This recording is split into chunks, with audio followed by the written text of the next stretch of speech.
Hello everyone, welcome to our YouTube channel keep it simple. आज के video में हम बात करेंगे रिलायंस रिटेल की, जिन्होंने एक और डील एग्जीक्यूट करते हुए फेमस लॉन्जरी ब्रांड क्लोविया में 89% स्टेक को एक्वायर किया है। तो इस टॉपिक को हम इस वीडियो में डिटेल में डिस्कस करेंगे और ये भी बात करेंगे कि क्या करंट प्राइस पे आपको रिलायंस का शेयर लेना चाहिए या नहीं। और आगे बढ़ने से पहले अगर आपने अभी तक चैनल को सब्सक्राइब नहीं किया तो प्लीज सब्सक्राइब करके हमें मोटिवेट कीजिए। तो सबसे पहले अगर बात की जाए कि भाई रिलायंस रिटेल करता क्या है, तो ये भारत के लार्जेस्ट ऑर्गेनाइज्ड रिटेलर है। चाहे वो रेवेन्यू की टर्म्स में हो या स्टोर नेटवर्क की, इनके देश भर में 14,412 स्टोर्स हैं और इनके stores 40 million square feet area में ऑपरेट होते हैं। और पेंडेमिक आने के बाद जो इनका रिटेल फुटप्रिंट है स्क्वायर फीट एरिया में अगर बात की जाए तो 39% से ग्रो हुआ है। और रिलायंस इंडस्ट्रीज का जो टोटल रेवेन्यू आता है उसमें से 25% रिलायंस रिटेल कंट्रीब्यूट करता है। और अगर इनकी कोर रिटेल कैटेगरीज की बात की जाए तो ग्रोसरी से 21.2%, कंज्यूमर इलेक्ट्रॉनिक्स से 27.4% और फैशन, जिसमें कि क्लोविया को इन्होंने भी एक्वायर किया है, वहां से 8.3% इनका रेवेन्यू आता है। और अगर नॉन कोर रिटेल कैटेगरी की बात की जाए तो इनका जो जियो का ये मास्टर डिस्ट्रीब्यूटर है, जिसमें कि रिचार्ज और कस्टमर एक्विजिशन करते हैं, वहां से इनका 34.3% रेवेन्यू आता है। इसके अलावा इनके बीपी के साथ मिलके पेट्रोल पंप्स हैं, जहां से इनका 8.7% रेवेन्यू आता है रिलायंस रिटेल के अंदर।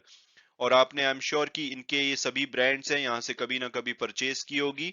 और अगर इसके एक्विजिशंस की बात की जाए तो फरवरी 2019 के बाद आप देखेंगे लगातार हर कुछ महीनों में ये कुछ ना कुछ नया एक्विजिशन कर रहे हैं। और अगर लॉन्जरी ब्रांड की भी बात की जाए तो इससे पहले जिवामी को इन्होंने फरवरी 2021 में और अमांटे को फोर्थ क्वार्टर ऑफ 2021 में एक्वायर किया था। इसके बाद भी ये जो डिटेल है फोर्थ क्वार्टर तक की है 2021 की, उसके बाद भी इस फर्स्ट क्वार्टर 2022 में भी ये फ्यूचर रिटेल को एक्वायर कर चुके हैं, ऑल्टी ग्रीन को कर चुके हैं। इसके अलावा बहुत सारे और भी एक्विजिशन कर चुके हैं इस क्वार्टर में।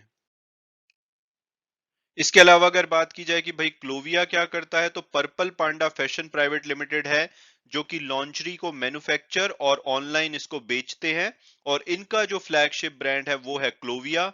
जो पर्पल पांडा फैशन प्राइवेट लिमिटेड है, इनको 2012 में इनकॉर्पोरेट किया गया था, ये नोएडा में बेस्ड है। और इन्होंने क्लोविया जो इनका फ्लैगशिप ब्रांड है, इसको 2013 में लॉन्च किया था। और इसको लॉन्च किया गया था इनके फाउंडर्स पंकज वर्मानी, नेहा कांत और सुमन चौधरी के द्वारा। ये एक bridge to premium direct to consumer brand है वुमेन के इनरवेयर और लाउंज वेयर का। और इंटीमेट वेयर के अलावा क्लोविया मैन्युफैक्चर और ऑनलाइन रिटेलिंग करता है लाउंज वेयर की और पर्सनल केयर प्रोडक्ट्स की। इनके लगभग 3500 प्रोडक्ट्स हैं इनरवेयर और लाउंज वेयर कैटेगरीज में। और ज्यादातर ये मिलेनियल वुमेन, जो कि 25 से 40 साल की वुमेन है, उसको यूज करती है। और इन्होंने इससे पहले भी 25.8 मिलियन यूएस डॉलर जो रिलायंस की इसमें इन्वेस्टमेंट की गई है उससे पहले इन्होंने रेस किए थे। और अब अगर बात की जाए लेटेस्ट डेवलपमेंट की, तो रिलायंस रिटेल वेंचर्स लिमिटेड ने 89% इक्विटी स्टेक एक्वायर किया है पर्पल पांडा फैशन प्राइवेट लिमिटेड में, जो कि ओन और ऑपरेट करते हैं क्लोविया ब्रांड को। और इन्होंने जो 89% स्टेक एक्वायर किया है उसके लिए रिलायंस इनको 950 करोड़ रुपए, यानी कि यूएस डॉलर में बात की जाए तो 125 बिलियन यूएस डॉलर पे करेगा। और ये जो 950 करोड़ की पेमेंट है, ये इसमें से कुछ सेकेंडरी स्टेक परचेज किया गया है, यानी कि ऑलरेडी इशूड शेयर किसी से खरीदे जा रहे हैं, और कुछ प्राइमरी इन्वेस्टमेंट भी है। और जो इसकी फाउंडिंग टीम और मैनेजमेंट है क्लोविया की, वो रिमेनिंग जो 11% का स्टेक है वो अभी भी इस डील के बाद ओन करेगी। और इस एक्विजिशन के बाद रिलायंस ने जो अपने पोर्टफोलियो है इनका इनरवेयर सेगमेंट का, उसमें ऑलरेडी जिवामी और अमांटे ब्रांड को पहले इन्होंने एक्वायर किया था। इसके अलावा इनकी डच लॉन्जरी जो ब्रांड है हंकी मॉलर, और इसके अलावा मार्क्स एंड स्पेंसर के भी जो इनरवेयर है, ये मार्क्स एंड स्पेंसर के साथ एक जेवी के थ्रू बेचते हैं। और रिलायंस का ये जो एक्विजिशन है इस महीने का दूसरा एक्विजिशन है। इससे पहले 1 मार्च को भी इन्होंने फैशन एरिया में ही एक 30 ईयर ओल्ड डिजाइनर ब्रांड है अब्राहम एंड ठकोर, जिसमें की मेजोरिटी स्टेक एक्वायर किया था। और अब अगर बात की जाए कि भाई दोनों कंपनीज की मैनेजमेंट का क्या कहना है इस डील के बारे में, तो ईशा अंबानी, जो कि रिटेल वेंचर्स लिमिटेड की डायरेक्टर हैं, उनका कहना है कि रिलायंस हमेशा कोशिश करता है कि ये जो इनके कस्टमर है उनकी चॉइसेस को एनहांस करे और उनको बेस्ट वैल्यू प्रोपोजिशन प्रोवाइड करे। इसके अलावा ये बहुत ही खुश हैं कि ये स्टाइल, क्वालिटी और design led intimate wear brand Clovia को अपने पोर्टफोलियो में ऐड कर रहे हैं। और इसके साथ साथ इन्होंने बोला है कि जो क्लोविया की स्ट्रॉन्ग मैनेजमेंट है उसके साथ ये काम करने के लिए उत्सुक है और आगे अपने इनके बिजनेस को ग्रेटर हाइट्स पे ले जाना चाहते हैं।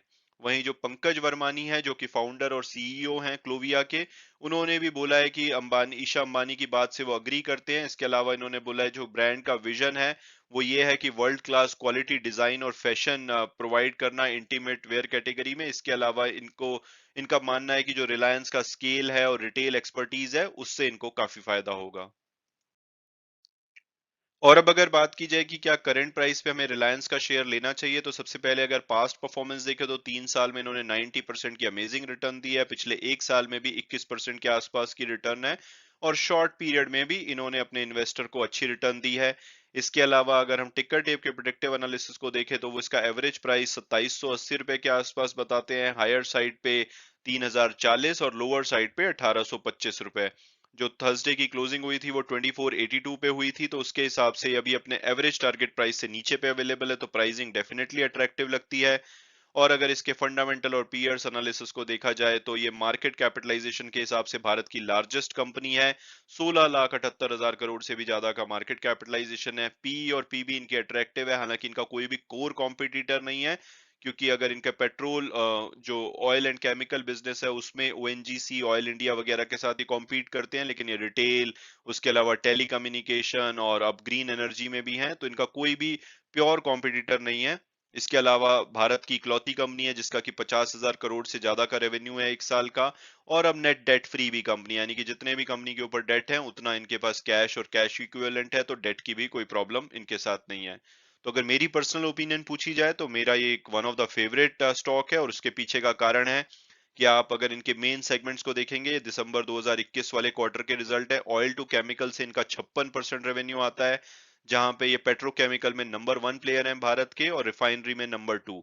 डिजिटल की बात की जाए जहां से इनका 11% रेवेन्यू आता है, उसमें चाहे ये टेलीकम्युनिकेशन यानी मोबाइल नेटवर्क की बात हो या होम ब्रॉडबैंड, ये नंबर 1 प्लेयर हैं और ये 5-6 साल पहले एग्जिस्ट भी नहीं करते थे, तो यानी इतनी तेजी से इन्होंने नंबर 1 पोजीशन गेन की है।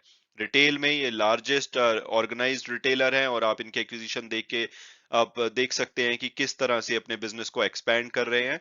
और इसके अलावा जो आगे आने वाले 10 साल में मुझे लगता है कि जो मेजर फोकस है वो ग्रीन एनर्जी, रिन्यूएबल एनर्जी पे रहने वाला है, और वहां पे भी ये बैटरी मैन्युफैक्चरिंग में और दूसरे इनिशिएटिव में बहुत बड़ी इन्वेस्टमेंट करने वाले हैं। अभी कुछ दिन पहले ही इनको जो एडवांस्ड केमिकल जो बैटरीज हैं उसके लिए इनको इंसेंटिव के लिए चुना गया है। तो ओवरऑल मुझे लगता है कि ये one of the favourite stock होना चाहिए जो कि आने वाले टाइम में आपको बहुत ही अच्छे रिटर्न दे सकता है। तो करंट प्राइस पे या किसी भी करेक्शन पे इसको लेना बहुत ही ज्यादा समझदारी की बात लगती है। हालांकि वीडियो क्लोज करने से पहले मैं हमेशा की तरह बोलूंगा कि भाई जो भी व्यूज हैं वो मेरे पर्सनल हैं। अगर आप इसमें इन्वेस्ट करना चाहते हैं तो अपने फर्दर रिसर्च कीजिए, अपने फाइनेंशियल एडवाइजर से बात कीजिए, उसके बाद अगर आपको ठीक लगता है तभी आप इसमें इन्वेस्ट कीजिए। Thanks so much for watching the video and God bless you all.